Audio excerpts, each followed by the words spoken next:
Бажаю всім доброго ранку. Це Аджан Брам.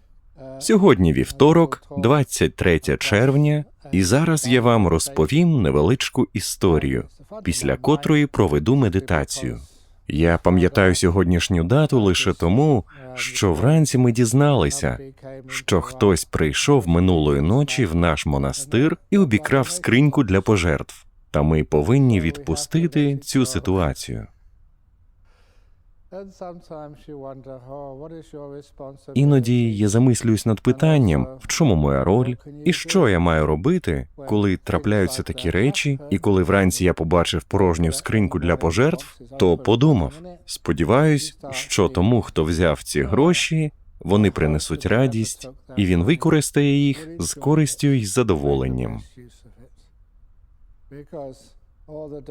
Адже всі пожертви, які ми отримуємо, спрямовані на допомогу всім живим істотам. Так, вони покривають наші втрати, але головне призначення монастиря і монаха – не бути багатим і жити в розкоші, але мати достатньо комфорту, щоб бути здоровим. Та коли трапляється щось подібне, ти все одно бажаєш щастя і здоров'я кому завгодно, в чиїх руках опиняються ці гроші.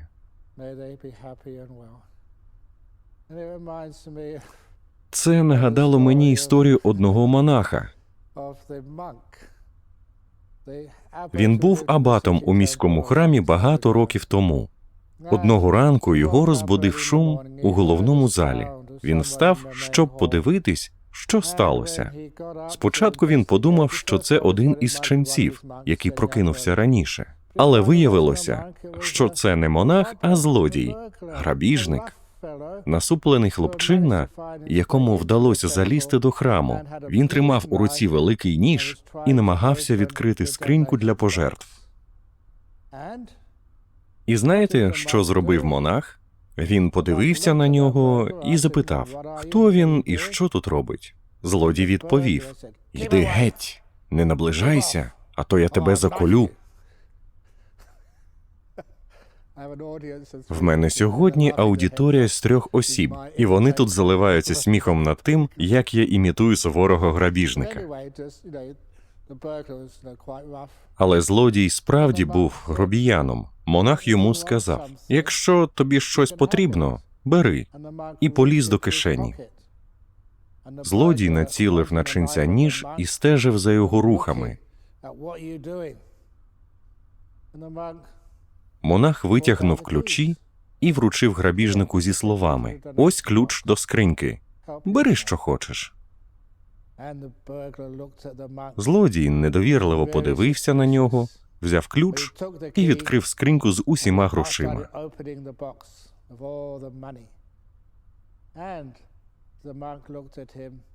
Монах спостерігав за ним, а потім запитав, «Пане, коли ви востаннє їли?»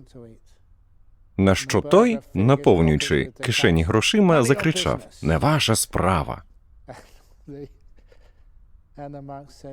Монах продовжив, «Гляньте, там в буфеті над скарбничкою є залишки їжі, можете взяти».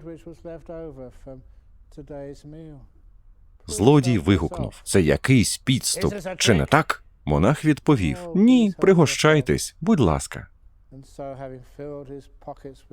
Грабіжник, вже наповнивши кишені грішми, відкрив буфет, де й справді було багато їжі, та почав наповнювати кишені ще й нею.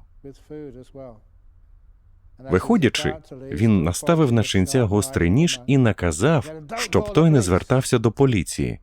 Монах відповів, «Чому б я викликав поліцію? Ви нічого не вкрали. Я сам вам все віддав. Тож ідіть, гарного вам дня». Тож злодій пішов.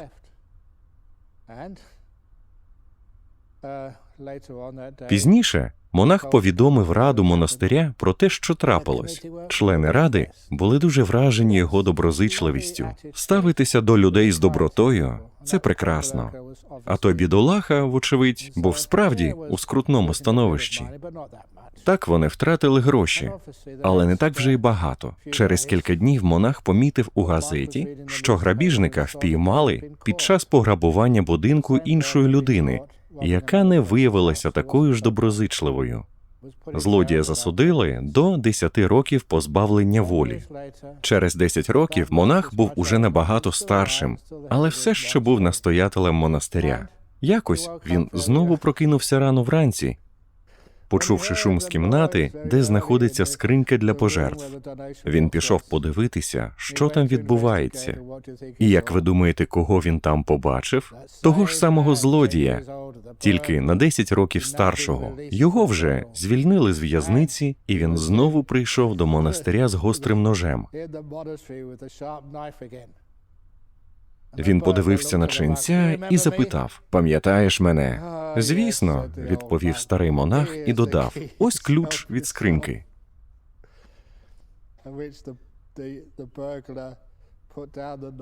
Злодій поклав ножа, посміхнувся монаху і сказав: «Останні 10 років у в'язниці я думав про тебе кожен день. Ти був єдиним, хто поставився до мене з добротою, хто проявив співчуття і намагався допомогти мені. Я зрозумів, що востаннє я вкрав з вашого монастиря не те, що насправді було цінним. Тоді я хотів грошей та їжі, а тепер я повернувся, щоби знову тебе пограбувати. Але цього разу я хочу вкрасти таємницю твоєї доброти і мудрості. Будь ласка, прийми мене за свого учня». Таким чином, злодій став монахом. Гарна історія. Вона заснована на розповідях, які я чув і читав у багатьох місцях Таїланду та Шрі-Ланки. І це прекрасна історія про сенс духовного життя, а також про те, що замість обурення через втрату грошей можна побажати, щоб та людина отримала радість від них та навчилася мудрості і співчуттю. В монастирі є декілька книжок про Дхамму у вільному доступі, але жодної з них він, на жаль, не вкрав. Треба було б поставити табличку з написом: «Хто хоче пограбувати скриньку для пожертв, будь ласка, візьміть також 2-3 екземпляри книжок як подарунок». На прикладі цих історій ми можемо побачити, що зазвичай трапляється. Люди обурюються і засмучуються, але гроші вже не повернути. Вони зляться, що втратили свої гроші, але тим самим крадуть свій власний спокій і щастя. В мене можна вкрасти гроші, але не те, що робить мене монахом. Спокій, щастя, співчуття і радість. Це найважливіше в цьому світі, саме тому ми маємо це берегти. Що стосується нашої практики медитації, сьогодні буде лекція з інструкцією, як медитувати. Ця історія – прекрасний приклад. Незалежно від того, наскільки ви зайняті в житті усілякими проблемами, справами, труднощами, які вам потрібно вирішувати, й обов'язками, які ви повинні виконувати, не дозволяйте цьому всьому красти ваш спокій, щастя і мир. Ми працюємо, виконуємо свої обов'язки, розв'язуємо різні питання, але навіщо? Я, як старший монах, роблю це все для того, щоб потім насолодитись хвилинами спокою. Чим краще я зорганізую свої справи, тим більше спокійних моментів у мене буде. Іноді я закриваюся у своїй печері, в якій я живу, сідаю на підлогу і забуваю про весь світ, про всіх злодіїв, будівельників, про погоду і про всі обов'язки, які я маю виконувати. Адже моїм головним обов'язком є зберігати спокій.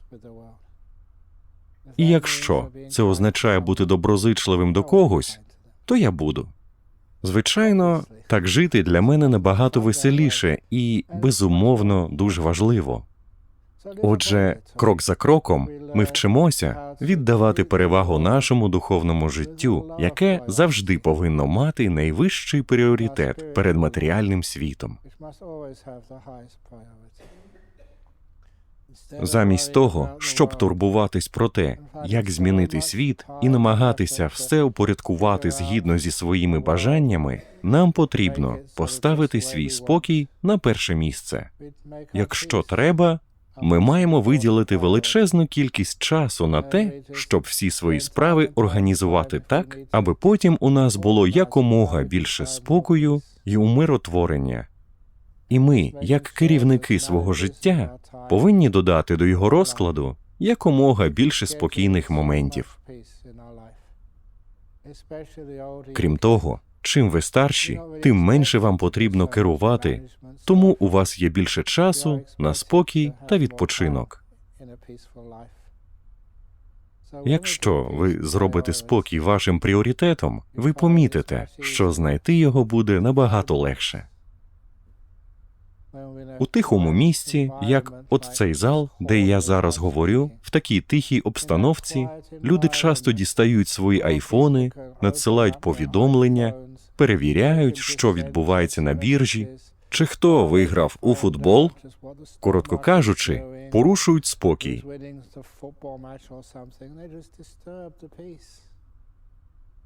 Залиште це все на інший раз, на інше місце. І коли ви зрозумієте, що спокій – це найважливіша річ у вашому житті, тоді ви зможете знайти для нього більше часу. Часто кажуть, що після смерті ви не заберете з собою своє багатство, майно чи навіть славу, але ви можете з собою забрати свій спокій. Це те, що буде з вами дуже довго.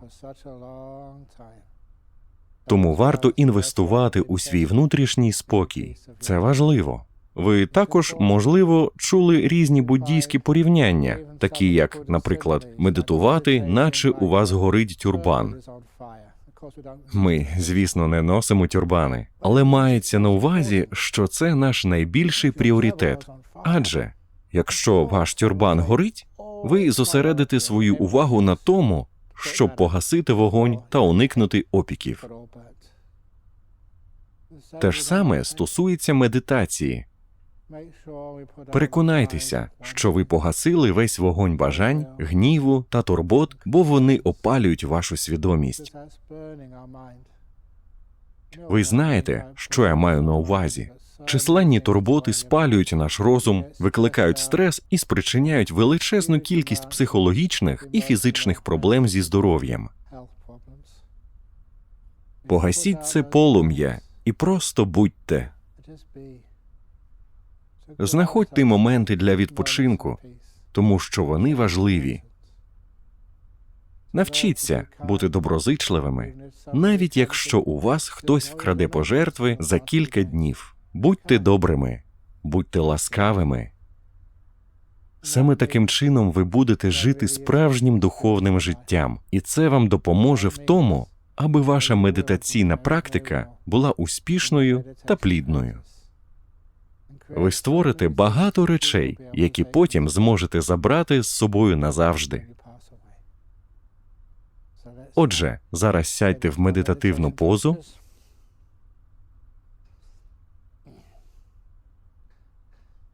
Заплющіть очі.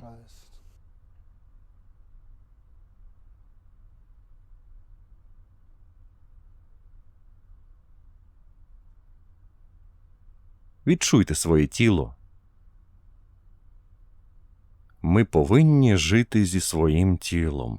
Коли у людини є супутник життя, вона іноді добре ладнає з ним, а іноді їм потрібно зробити перерву або навіть розійтися. Але ваше тіло, яке я називаю супутником життя, не може розлучитися з вами аж до самої смерті. Тож дбайте про нього. Бережіть його. Чудово, коли навчаєшся за чимось доглядати. Тоді воно становиться податливим і приємним.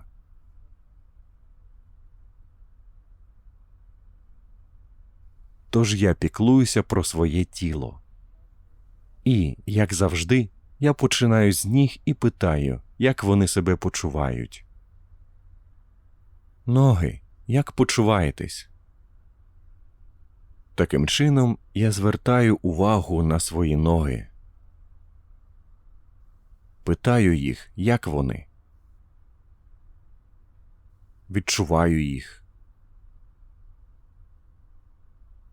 Сиджу і відчуваю, що у мене трохи напружене ліве стегно, тому що я, напевно, занадто багато медитував вранці. Тут нічого більше додати. Просто після довгого сидіння ноги бувають напружені, тому я їх розслаблю, зміню положення. Я завжди слідкую за ногами і їх комфортом. Завжди зупинюся і подбаю, щоб їм було зручно. Якщо потрібно сісти інакше, якось їх посунути, я це завжди роблю. Завдяки такій турботі зникають всі страхи і напруга, а з ними і болі, які спричиняє напруга.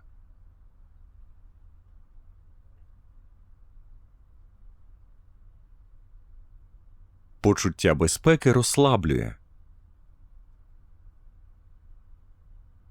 Те саме стосується і моїх сідниць.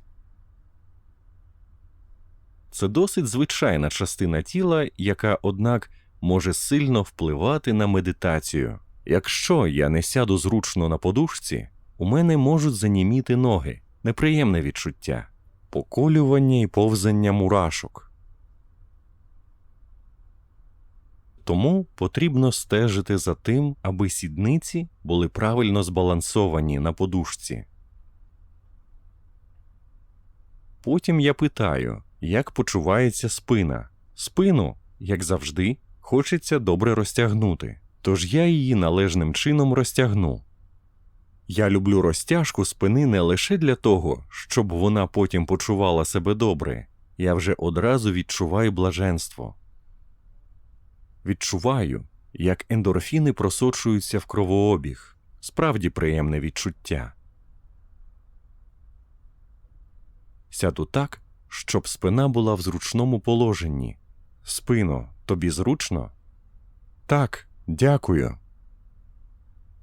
Ставтеся до частин тіла так, ніби вони самостійні істоти.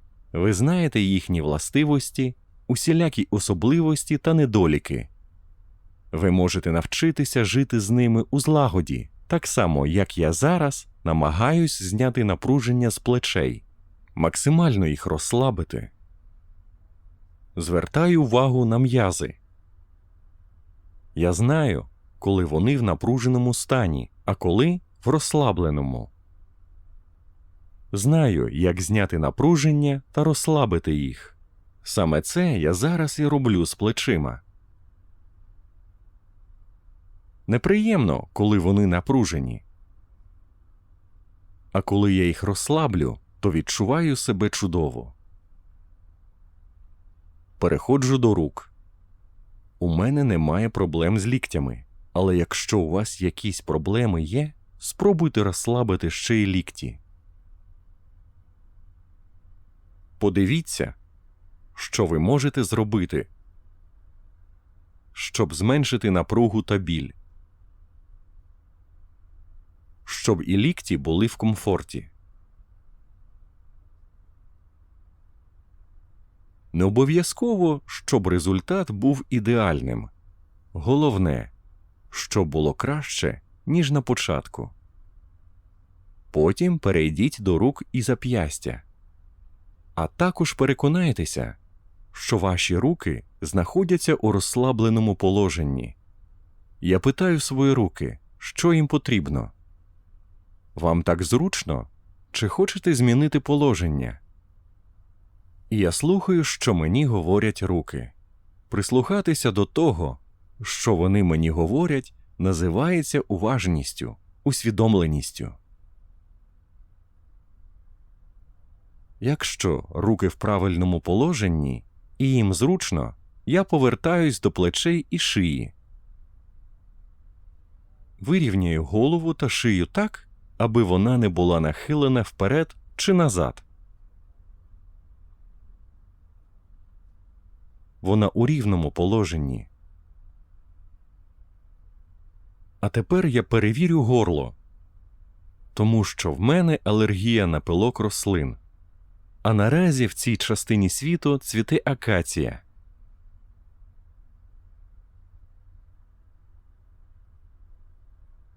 Я розслабляю горло.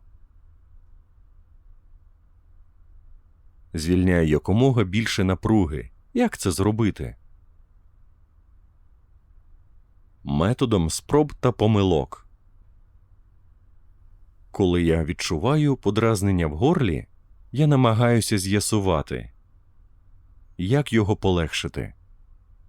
А також вчусь помічати, що саме викликає погіршення.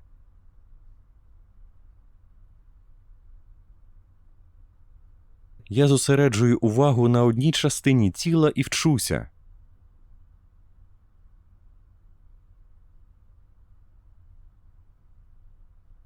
Потім я переходжу до обличчя, зосереджуючись на м'язах навколо рота і очей, на чолі та на всьому обличчі. Я знаю, що напруга навколо очей або рота зазвичай виникає через емоційне навантаження. Розслабляючи напругу навколо очей і рота, я одночасно знімаю і стрес, який їх викликає.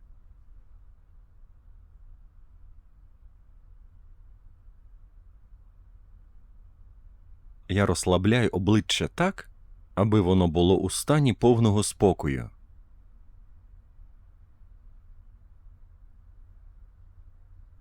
Ніде нічого не тягне, немає ніякого напруження. Кожна частина розслаблена.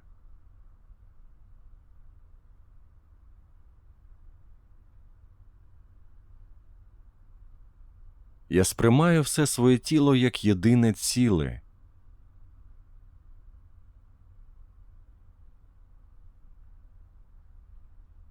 Я присвятив попередні 10 хвилин розслабленню всього тіла.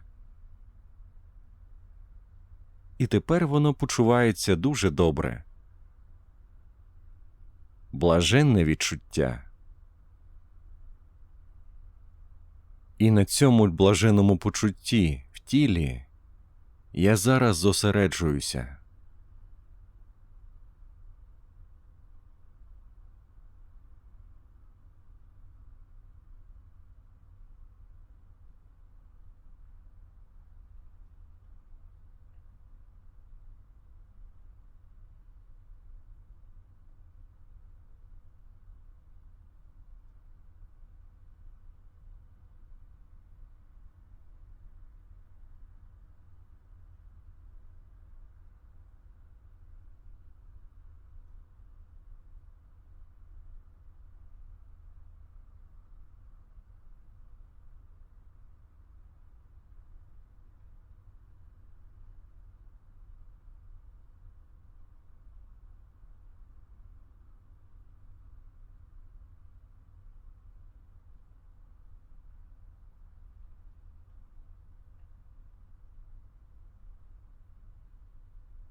Достатньо насолодившись цим приємним відчуттям, я спрямовую думки на оцінку рівня свого внутрішнього спокою.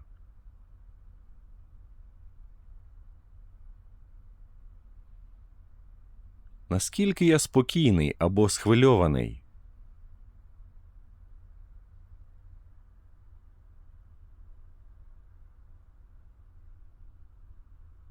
Важливо усвідомлювати причини свого спокою чи схвильованості, аби мати змогу досягти ще вищого рівня душевної рівноваги.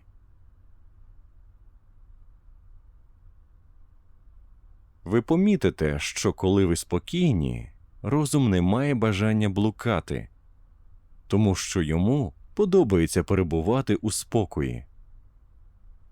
Тихий центр медитації. Тихий зал, тиха печера. Коли ви знаходите спокій, це так приємно. Вам не захочеться ніде блукати. Ви будете щасливі тут і зараз.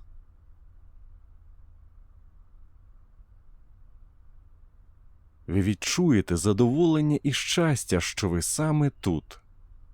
Ви не захочете нікуди йти, нічого здобувати, не захочете нічого досягати. Ви просто хочете бути тут у цю мить.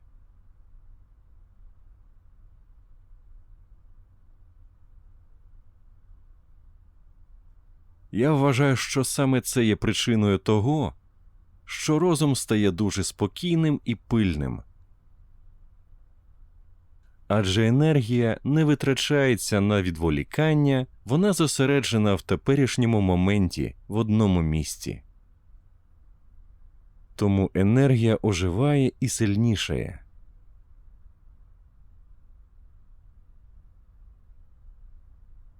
Після цього я зазвичай починаю спостерігати за своїм диханням.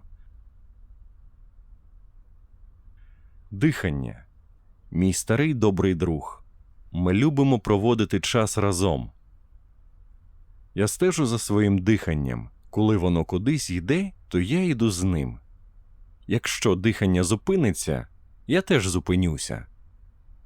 Спостерігати за диханням – все одно, що бути зі своїм дорогим другом. Це приємно. І це відчуття допомагає мені утримувати пряму увагу на диханні.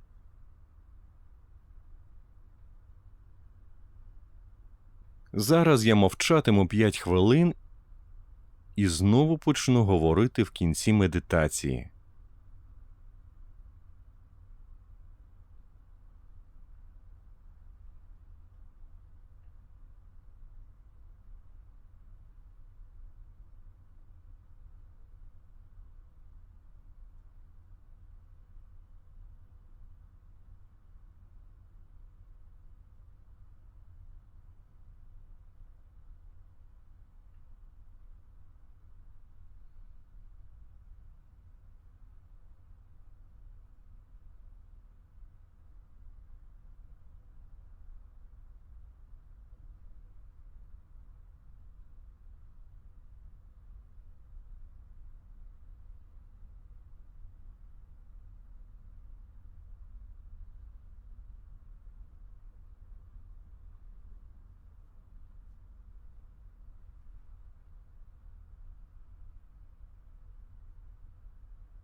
Отже, наша медитація добігає кінця. Як почуваєтеся? Не поспішайте з виходом із медитації. Повертайтесь повільно. Відчуйте спокій та насолоду від розслаблення.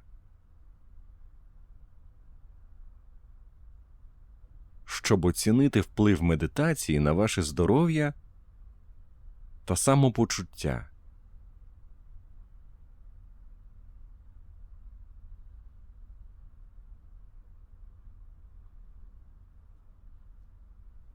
Зараз пролунає дзвін гонга.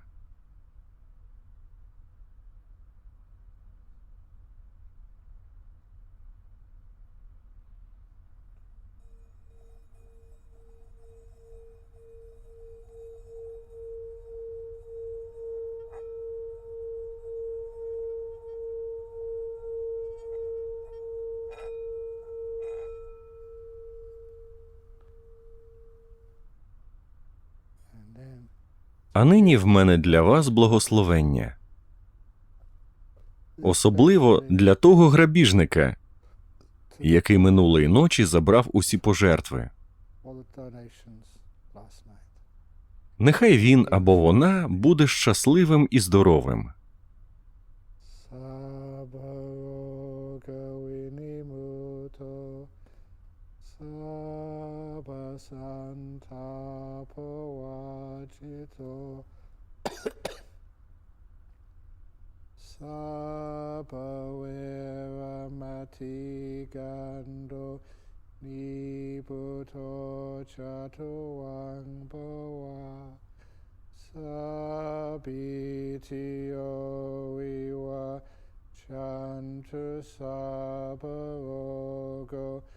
Vinasatu mate bhavan vantarayo sukhi dikayugo bhava apiva danhasilica nichang vuttapachalino Chatavo Dhamma Vatanti Ayuano Sukhang Balang.